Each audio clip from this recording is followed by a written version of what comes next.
What's going on, folks? Welcome back to another video.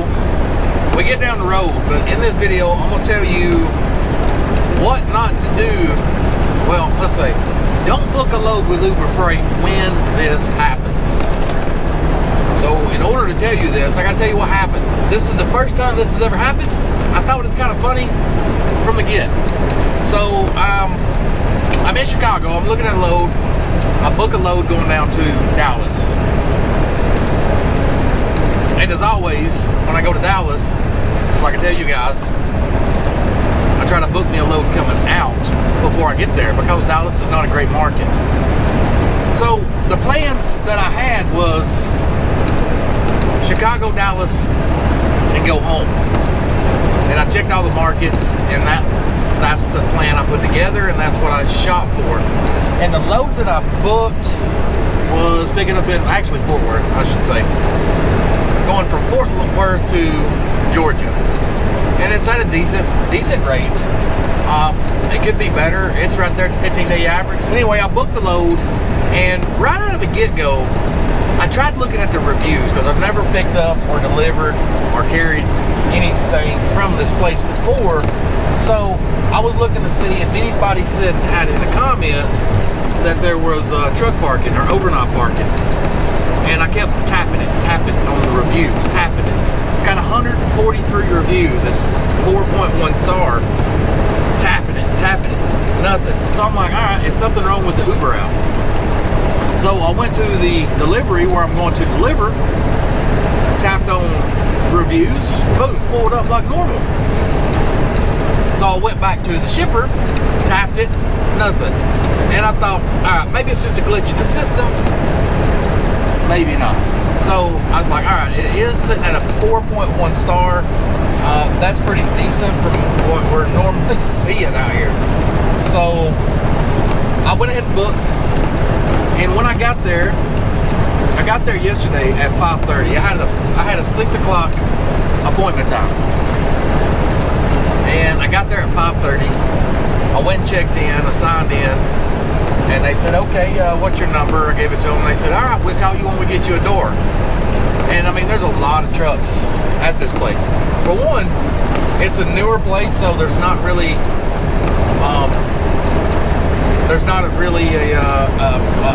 name on the building. It's just got the address, and then it's got suite. There's a suite 100, a suite 200, and a suite 300. This one just happened to be a suite 300, and the only thing that gave it away that is probably the load I'm looking for is I'm picking up empty cans. And if you guys have been there, you know exactly what I'm talking about. And I seen a couple of empty Coca-Cola trailers in the door, and I seen a lot of outside carriers in the doors waiting to get loaded, which was owner ops, I should say. I seen a lot of owner ops in the doors to get loaded, and I said, all right, this is my place. I'm parked on the side of the street, which was coincidentally awesome. It showed me another place in Dallas-Fort Worth that I could park if I needed a place to sleep at night. And I walked in there and said, hey, is this the correct place? And they said, yeah. Anyway, I checked in, gave them my number, went out to my truck. Sorry, I kind of skipped ahead there. Went out to my truck. About 2 hours went by, and I'm like, okay.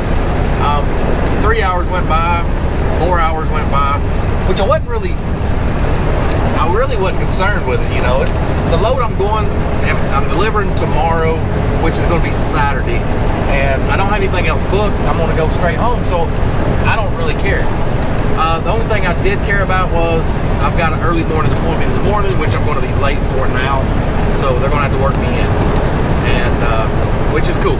I ain't got anything else scheduled. I'm planning to go home for a few days and take care of some stuff, but it come to be about 12 o'clock. I've done been there 6.5 hours.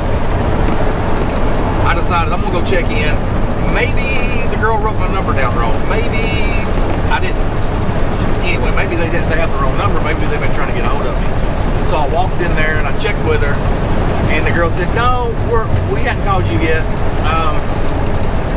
I've got 3 more people in front of you. And I said, well, any idea when I might be able to get loaded and rolling? And I said, I've been up, since early this morning. I was like, my drive block's already shot. I said, I can't move. And I'm just really tired. I'm ready to go to bed. And she said, well, she said, sorry about the wait. She said, we had some Mexico trucks come in, and we had some other trucks come in that was higher priority. And I was like, higher priority? Higher priority than my 6 o'clock appointment? Come on now. If what she said was they was running behind, and they got there late, so they was working them in. Now, I don't know about you, but what I always experience is if you're late for your appointment, you get worked in, but the other people with their appointments, they stay on queue. That's everywhere else except this place. And I thought, okay, well, I'm going back out to the truck. I ended up staying up, well, let's say 2 hours go by, 2 o'clock in the morning, and I think I'm getting ahead of myself again. I was still messing with some editing on the video, 2 videos that I've got, and also another video that went live today, which is today is Friday the 7th, maybe, I don't know. So I'm still working on videos, editing, and at 2 o'clock she walks out and she's going home. She's got her bag, her purse. You can tell she's going home, and I'm like, all right, well, that's cool. I wait up till 4 o'clock. Now then I was like, all right, screw it. I done been up right at what, 7 to 7:24, back away 21 hours. I'm like, I got to go to sleep. So I turned my phone volume on high, just for safe measure in case nobody called me. I set my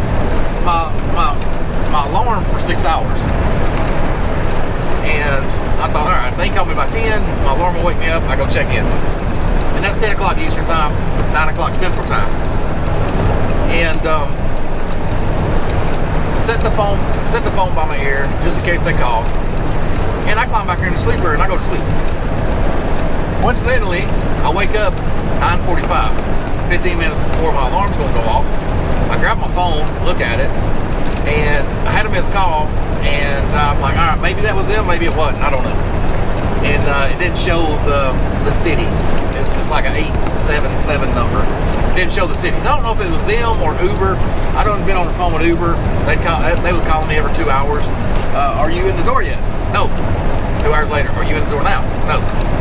So I woke up this morning, went in there, and this is at 10 o'clock. Well, right before 10. And before I went in there, I looked around the side, and there's 2 trucks sitting in the door. All the other trucks that was parked to sleep, they're gone. There are 2 trucks sitting in the door that had been loaded, and they were sleeping too because they still had the curtains up. So I'm like, I better hurry before some trucks come in. So I jump out, I walk my eyes, I go in there, and the girl says, can I help you? This is a new girl. I guess first show girl. I said, yeah. I said, I don't know if I missed my phone call or not. I said, I waited up till 4 o'clock last night, and I said I fell asleep. And she said, well, what's your PO number? And she said, okay, put it in door 13. I said, lucky me. So I put it in door 13. An hour later, I'm loaded. 11 o'clock. So 5:30, appointment time 6. 6 o'clock, all the way to 6 o'clock in the morning is 12 hours. 6 o'clock to 11, what's 5 hours? So 17 hours I'm at this shipper, and I arrived on time. 17 hours I'm at this shipper. Now, my question is, I never have problems like this. I've never had an issue like this other than, 2 or 3 hours detention. But my question is, some of you guys that know, leave in the comments, does Uber Freight have a cutoff for the detention? And how does that work? Because I don't know. I ain't called nobody. I'm just happy to be loaded and rolling and going home. But I feel it's safe to say I made well over lane rate average on this load. But if I would have been on another load, I'd have to cancel, more than likely.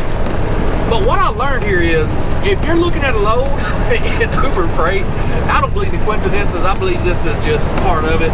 If you're looking at a load with Uber Freight and you cannot click on the reviews, there's a reason for that. I think they got them turned off.